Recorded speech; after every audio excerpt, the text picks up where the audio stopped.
text-based approach.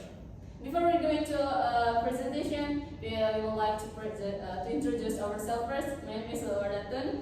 And my name is Kawayan Sari. And we start with main lesson. So let's get started.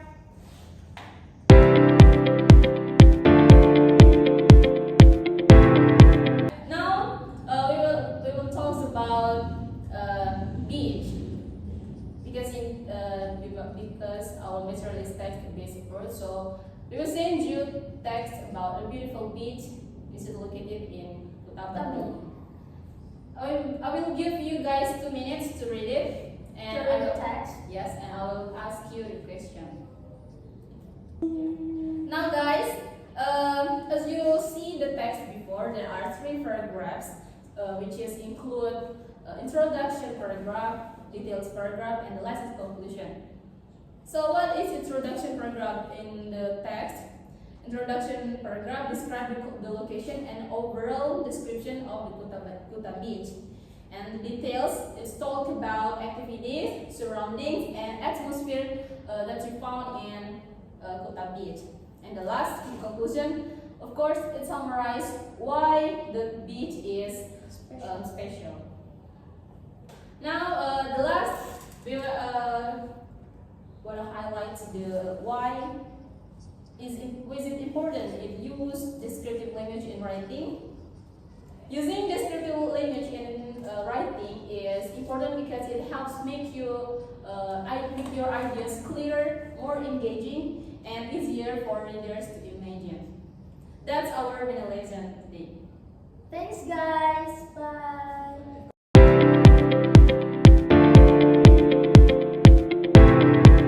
Now, guys, we move to the presentation. Look at the television, you can read the text-based approach. Now, I would like to read to you introduction. The text-based approach highlights language as a system for exchange, meaning, and emphasizes the importance of text as units of communication. It identifies 3 types of meaning in text.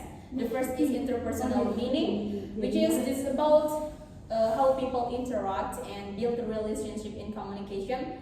For example, a conversation between a friend might use informal language, right?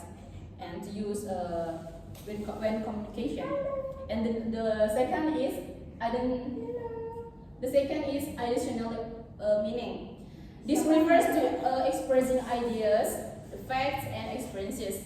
For example, a science report explains about how a process works and how, like water and electric and something like that. And the last is textual meaning. This is about organizing information so that the message is clear. For example, a good essay starts with an introduction, the body paragraphs, and ends with conclusion. That's mentioned in my lesson before. And the next is main goals.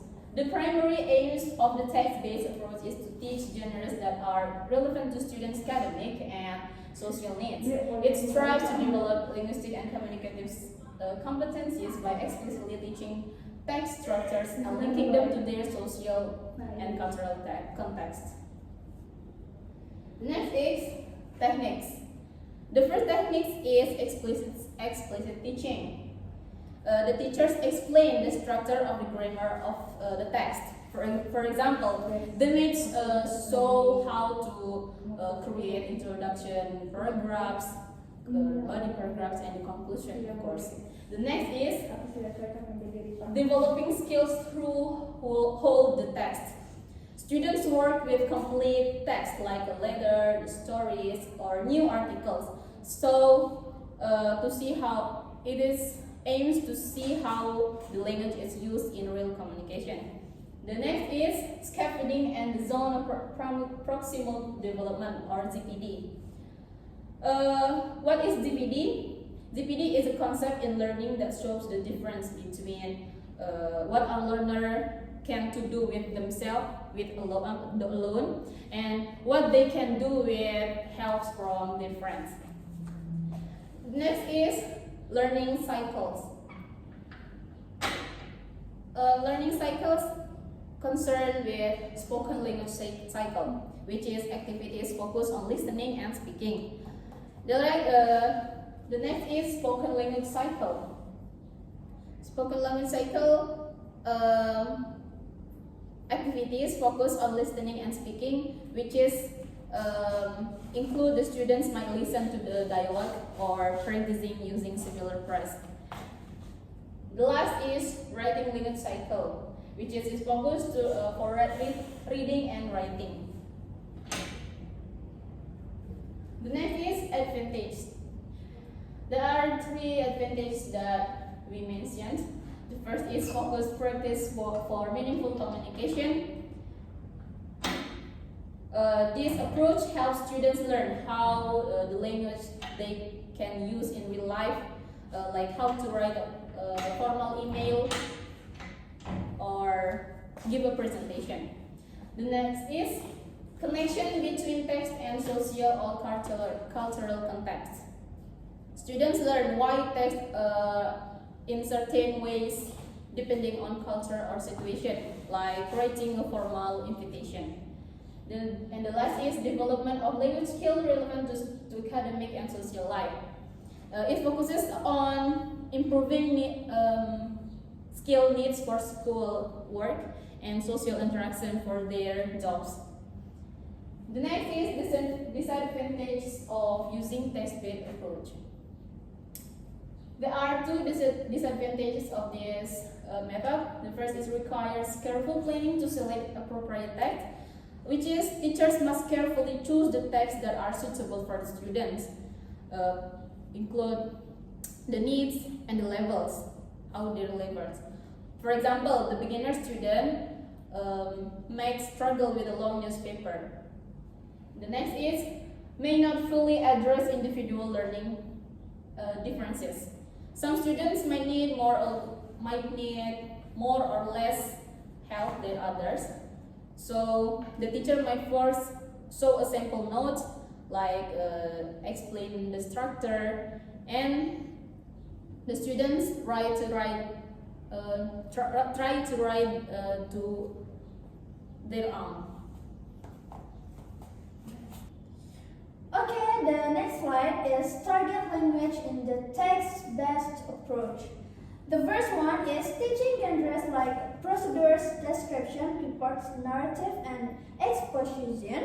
And the second one is each genre like communicative purpose, structure, and linguistic features. The text-based approach focuses on teaching specific genres such as reports and narrative. Each genre is taught with emphasis on its purpose, structure, and the language features that it uses. Okay, the next is principles. The first one is explicit teaching of genre-specific structure. The second is building connection between text and their context, and the third is ensuring that text provide opportunities for meaningful communication. The principles of this approach involve teaching the structures of specific genres, like explicitly linking text to their real-world context and ensuring that students practice meaningful communication through this text. The next slide. Okay, the next is role of the teacher. First one is modeling and demonstrating text structure. The second is providing scaffolding to guide student learning. And the third is facilitating joint and independent construction of text. Teacher play a crucial role by modeling how texts are structured, providing support as a student learn, and guide them to construct texts both collaboratively and independently. Okay, the next slide is role of the students. The first one is actively participating in constructing and analyzing tasks.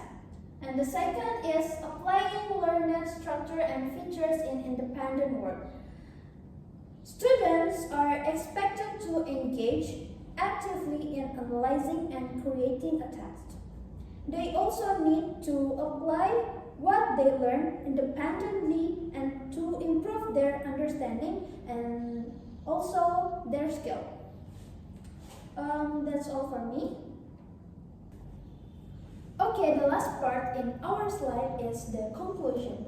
In summary, the text-based approach provides a practical framework for language teaching that bridges social and academic language use.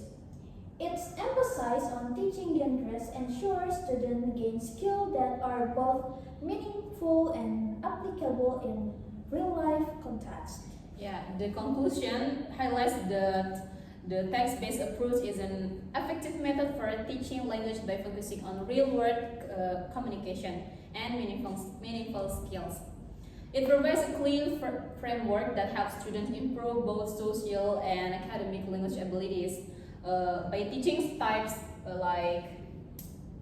such as emails, essays, or reports. The students gain practical skills they can use in daily life.